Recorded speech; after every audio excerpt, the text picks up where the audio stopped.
As fears over ICE detainments ripple through the community, leaders in Washington County are banding together to have their message heard. Roughly 18% of the county's population is Hispanic, and these leaders hope to provide safety and encouragement.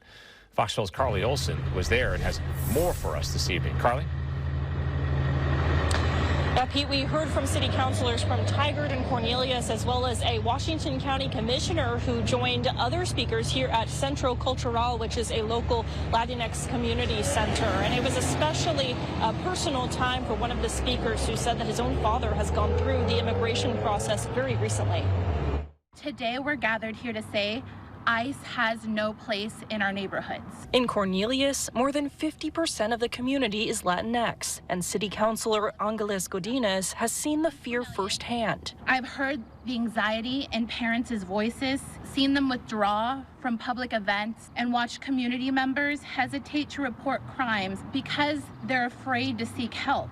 Across the country, Immigration and Customs Enforcement, or ICE, has increased raids and arrests of non-citizens under the Trump administration. Recently, the manager of a Newburgh vineyard management company was detained after years of attempting to obtain citizenship. Moises Sotelo was convicted of DUI in 1997, but completed a diversion program a year later. He had returned to the U.S. after being deported back to Mexico in 2006. People are terrified, businesses are struggling, trust is being broken. For Juan Carlos Gonzalez, who serves Washington County on the Metro Council, the fear hits close to home. When my dad immigrated to the United States, he came here without papers, without papeles, as we say in our community. My father, thankfully, had the opportunity to become a U.S. citizen a few years ago. He's very worried for his friends that have not had that opportunity and the privilege. In Washington County, Beaverton and Hillsborough are both sanctuary cities,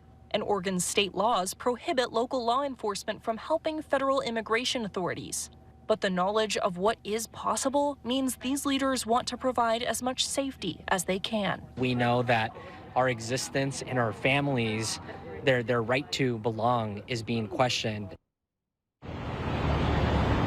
If you want to find out more about what was said in this press conference, you can visit the Fox 12 app. Reporting live in Cornelius, Carly Olson, Fox 12 Oregon.